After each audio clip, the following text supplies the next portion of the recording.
Biochemic শিখার জন্য যারা আমার সঙ্গে যুক্ত হয়ে আছেন ইউটিউবে বা ফেসবুকে, তাদের উদ্দেশ্যেই সপ্তাহে 3-4 দিন রোগ নিয়ে আলোচনা করি।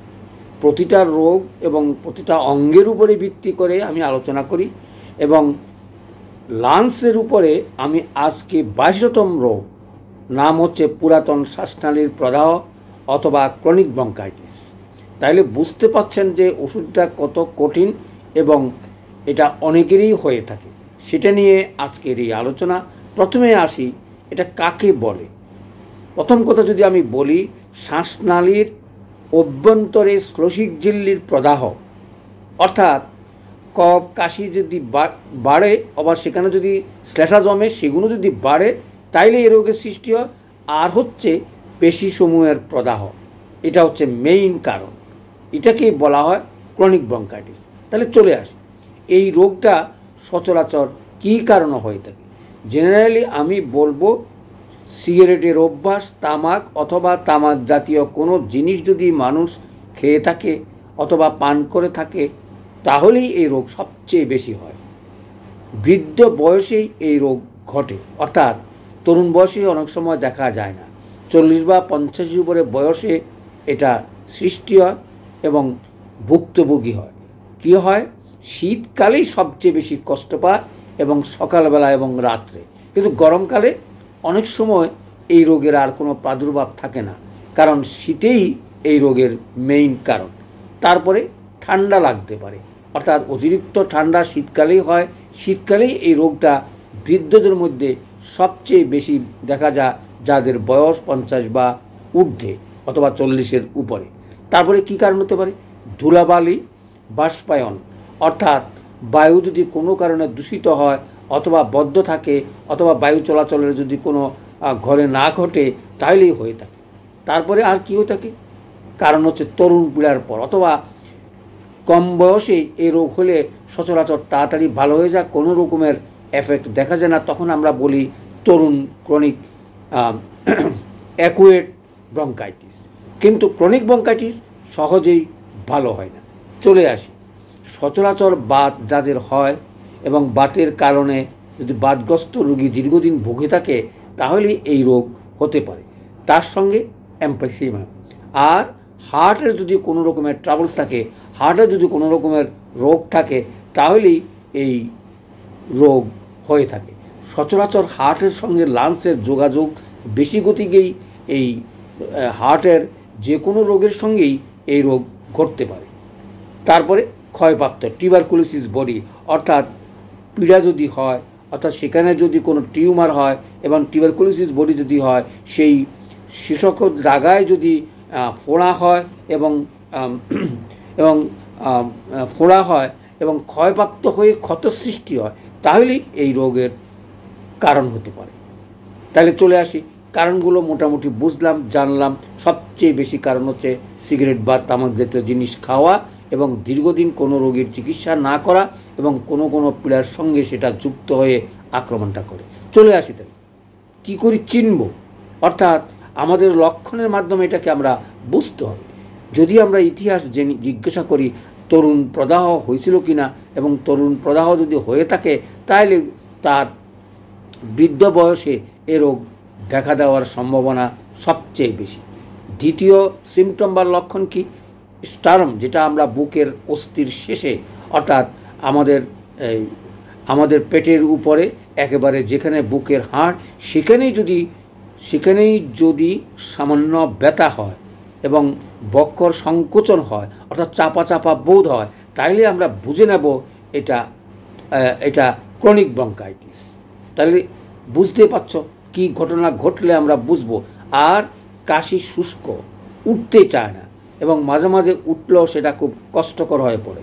তারপরে গয়ার যদি পাকা হয়ে যায়, অর্থাৎ কাশি বা শ্লেষা যেগুলো বেরোয়, এগুলো যদি পাকা হয়ে যায়। পাকা হওয়া কিভাবে চিনব, সাদা থেকে যখন হলুদ হয়, প্রথমে একদম জলীয় থাকে, তারপরে একটু সাদা হয়, তারপরে একেবারে হলুদ বর্ণের হয়, তখনই বুঝবো সেটা পাকা শুষ্ক কাশি। এবং অনেক সময় কিছুতেই উঠতে চায় না এবং অনেক সময় এত আঠা হয় যে সেটা হাতে ধরলে টান মারলেও সেটা অনেক সময় লম্বা হয়ে যায়। তাহলে চলে আসি, তারপরে শীতের সময় বৃদ্ধদের যদি বাতের সমস্যা থাকে এবং দীর্ঘদিন যদি বাত রোগে ভুগে চিকিৎসা যদি না হয় তাহলেই এই রোগ হতে পারে। আর এম্পাসাইমাম এই রোগ থাকলেও এই রোগ হয়, অর্থাৎ প্রধান কারণ এগুলো। রাত্রে এবং ভোর রাতে এবং প্রাতে বৃদ্ধি, অর্থাৎ সারা রাত কষ্ট পাবে শীতকালে এবং ভোরেও বেশি হয়, সকাল হলে রৌদ্র যদি উঠে তখন তার এই কাশিটা কমে যায় এবং তাতেই আমরা বুঝবো এটা ক্রনিক ব্রঙ্কাইটিস। দীর্ঘদিন ভুগে অন্তত 2-3 মাসের আগে সেটা অনেক সময় ভালো হয় না। আমাদের হাতে যখন আসে আমরা যদি সেইভাবে বাক্স থেকে ওষুধ দিয়ে যারা সেবা করার উদ্দেশ্যে আমার সঙ্গে একত্রিত হয়েছেন, আমি এবার চলে আসি কিভাবে আমরা ওষুধগুলো প্রয়োগ করব। আর কি, সাধারণত ব্রঙ্কাইটিস পীড়ার পচা গন্ধ হয় যদি সেটা ক্রনিক হয়ে যায় এবং অনেক সময় ভালো হতে চায় না, তখন পচা গন্ধ হয়, টিউবারগুলো স্পটন অথবা ফোঁড়ার সৃষ্টি হয় এবং মাংসপেশি ক্ষত হয় এবং ক্ষতের কারণে শ্লেষা বেশি হয়, সেই কারণে পচা গন্ধ মুখ থেকে নিঃশ্বাসের থেকে বেরোয় এবং অনেক সময় কাছে বসা যায় না। তাইলে আমরা বুঝবো সেটা ক্রনিক ব্রঙ্কাইটিস। তাহলে চিনতেও উপায় নেই, কারণটাও জানা গেল, চেনাটা হয়ে গেল। ওষুধে চলে আসি। দেখুন, ওষুধ সচরাচর একেবারে একই রকম, যেমন তরুণ পীড়া যেরকম এখানেও তাই। জ্বর যদি প্রথম থেকে যদি থাকে আমরা ফেরাম্পস দিয়েই শুরু করতে পারি। ফেরাম্পসে যদি ভালো না হয় তারপরের স্টেজ ফেরাম্পসে পাতলা হয়, অর্থাৎ শ্লেষাটা একদম পানির মতন এবং তাতে করে অন্য কোনো কষ্ট সচরাচর হয় না এবং প্রথম থেকে যদি শুরু হয় আমরা ফেরাম্পস দিয়ে শুরু করতে পারি।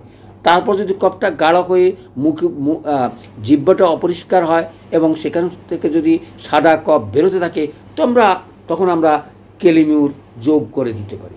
যদি ওই শ্বাসকষ্ট অথবা তার যদি নিঃশ্বাস নিতে কষ্ট হয়, বুকে যদি চাপ বোধ হয়, তখন আমরা কেলিফস বা ফেরাম্পস দুইটাই একসাথে দিনে 3 বা 4 বা 6x আমরা প্রদান করতে পারি প্রথম স্টেজে। যদি সেটা গভীর হয়ে যায়, যদি সেটা বুঝতে পারি সাদা হয়ে গেছে এবং সাদার কারণে অনেক সময় কাশি থাকে, কাশির সঙ্গে আমরা কেলিমিউর যোগ করে দিতে পারি অথবা কেলিমিউর সঙ্গে কেলিফস যোগ করতে পারি যদি শ্বাস টান অথবা যেটা আমরা বুঝি বৃদ্ধ বয়সে নিঃশ্বাস নিতে কষ্ট হয় তখন।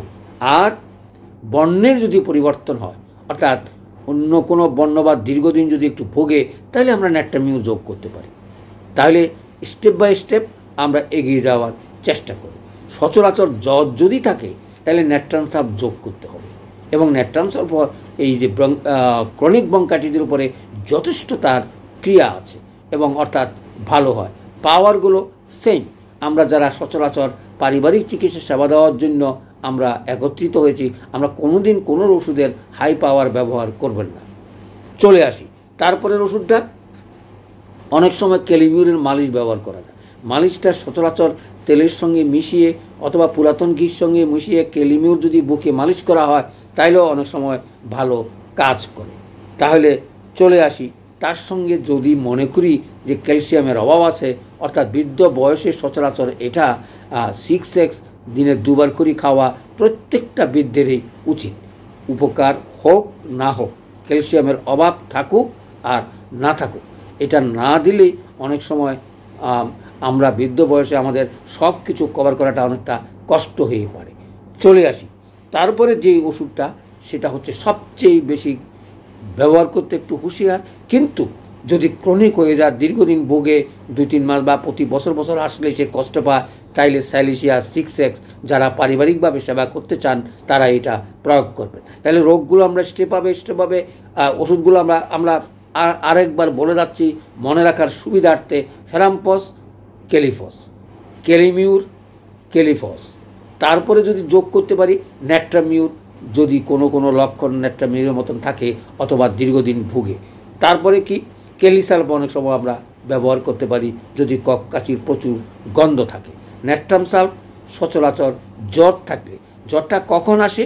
11টার দিকে আসে এবং জ্বরটা 100 ডিগ্রির উপরে হইলেই আমরা ন্যাট্রামসাল্ফ ব্যবহার করা উচিত বলে আমি মনে করি। তারপরে পুরাতন অথবা দীর্ঘদিন রোগে ভুগলে স্যালিসিয়া 6x প্রয়োগ করার চেষ্টা করবেন দিনে 3 বার 4 বার। দীর্ঘদিন এসব ওষুধ খেতে হয়, তা না হলে উপকার পাওয়া অনেকটা কষ্টকর হয়ে দাঁড়ায়। যারা এই রোগে ভুগে থাকেন তারা এগুলো নিত্যনৈমিত্তিক খাবে। আর যারা দক্ষ ডাক্তার হওয়ার উদ্দেশ্যে বায়োকেমিকের ডাক্তারি করতে যান, আমার সঙ্গে যুক্ত হয়েছেন, তাদের উদ্দেশ্যে এবার বলছি। আমরা তো জানি সিম্পল ওষুধ হয়তো এগুলো আগে এই পাওয়ার ব্যবহার করেছে, তখন আমরা তাইলে 30x 12x বা 30x ব্যবহার করা উচিত।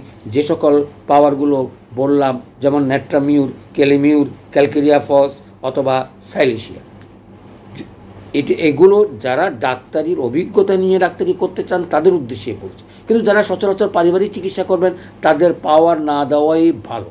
পাওয়ার সম্বন্ধে ভালো ধারণা থাকলেই আপনারা পাওয়ার দেওয়ার চেষ্টা করবেন।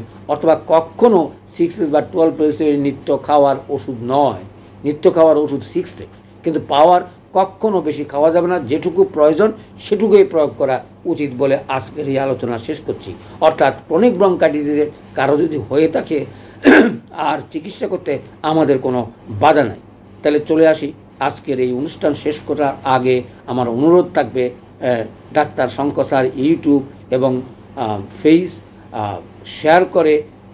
শেয়ার করে মন্তব্য লিখে জানাবেন। সকলকে ধন্যবাদ।